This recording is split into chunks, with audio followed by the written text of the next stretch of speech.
Basically बसंत को cherish करने की कोशिश की है in Pindi and Islamabad, just to tell people how the culture is, what the vibe is and traditional एक लुक मैंने क्रिएट करने की कोशिश की है. My entire collection is based off of my nano's migration from India to Pakistan when she was coming to Pakistan. It's also an incorporation of letters that we had from Jinnah, Iqbal and Raghib Ehsan.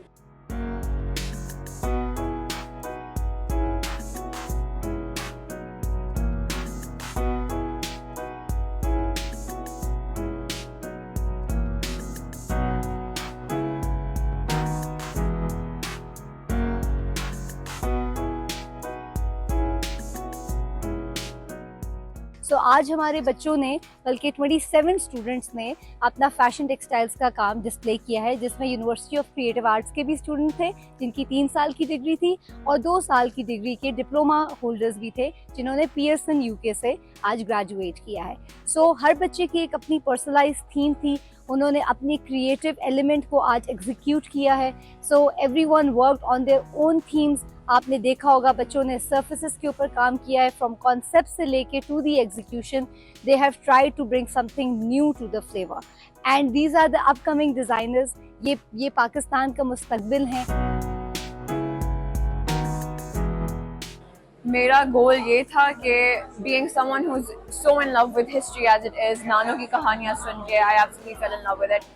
My entire goal was to revive our heritage and revive our history and revive our roots and where we really came from, to make people my age feel more connected with their past and everything that our nation has been through as a whole. And I have a lot of little trinkets around my entire display जो सारी मेरी पर नानो की हुई हुई है, पूरा इंडिया से आई हुई है. So everything here means a lot to me.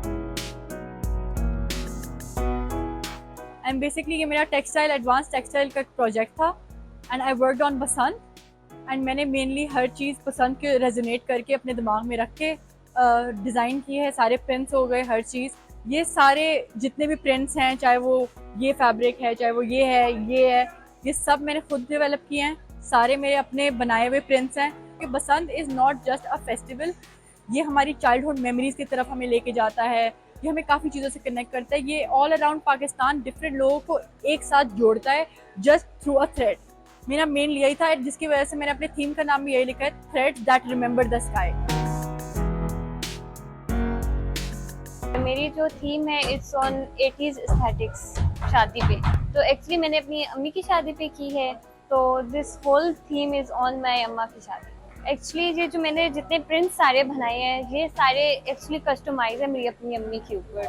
सो मैंने उनकी एक एक प्रिंट के ऊपर पीछे एक बैकग्राउंड पे पूरी होल स्टोरी है, तो मैंने पूरे कस्टमाइज एक स्टोरी क्रिएट की है हर प्रिंट पे. इसमें मैं ये करना चाहूँगी कि अपनी रूट से इन टच रहें और अपनी पुरानी चीज़ों को दोबारा रिवाइव करें.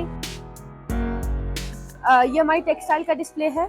इसमें जो मेरा टॉपिक है वो मैंने अपनी नानो का चुना है, क्योंकि मेरी नानो उनके शौहर की यानी मेरे नाना की डेथ हो गई थी जब मेरी नानो 18 साल की थी. तो मैंने उनकी सारी वो इमोशंस इस पूरे प्रोजेक्ट में दिखाई है. मगर ये जो फिर भी अगर हम बात करें तो ये पूरा प्रोजेक्ट एक सीन के ऊपर है, और वो यही है कि मेरी नाना की डेथ के बाद लोग बातें करते थे कि पता नहीं नानो कैसे सारे बच्चे कैसे संभालेगी और सब कुछ किस तरह इस तरीके से होगा. तो हमारे घर में इसी तरह जालियाँ बनी हुई है जिसके थ्रू शैडोज आते हैं.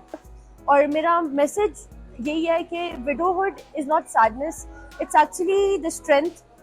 जो आपको इन सारे कॉन्सिक्वेंसेस की वजह से आपको पता चल जाता है कि आप क्या कुछ कर सकते हो और कितना कुछ कर सकते हैं. मेरा जो फाइनल एफएमपी जो मेरा 3 इयर्स की वर्क का जो मेरा फाइनल प्रोजेक्ट जो मैंने मेजर बनाया है वो मैंने टेक्सटाइल्स में बनाया है. और वो मेरी एक्सपीरियंस के बारे में as a disabled person in our society. Topic ये है कि ना ability in disability. This shows कि with support, with love, with a strong family and a good response from the society and help from the society, a disabled individual can reach new heights. तो इसलिए मैंने ये सारे panels बनाए हैं. ये मैंने 7 पैनल्स बनाए हैं. ईच पैनल में थोड़ा कुछ फन टाइम भी है जो मैं इंजॉय करती हूँ करना. जो मेरा प्रोजेक्ट है that is all about my brother, he is a special child. So the theme name is unheard threads. Like आप देख भी सकते हैं इन द कैनवसेस, कहीं ना कहीं मैंने थ्रेड्स वगैरह यूज़ किए. मैं installation piece is all about with the threads. Basically I wanted to work for such children जो बहुत अंडर प्रिविलेज सोसाइटी में अपने आप को फील करते हैं। जैसा मेरा भाई है, वो उसके ऊपर जो कुछ गुजरता है that is like right in front of my eyes, मगर मैं इसके लिए कुछ नहीं कर सकती क्योंकि हमारी सोसाइटी की जो एक जजमेंट है, जो उसके सोसाइटी के प्रेशर है उसके ऊपर। सो आई वांटेड कि हम इस चीज़ को किसी तरह कम करें।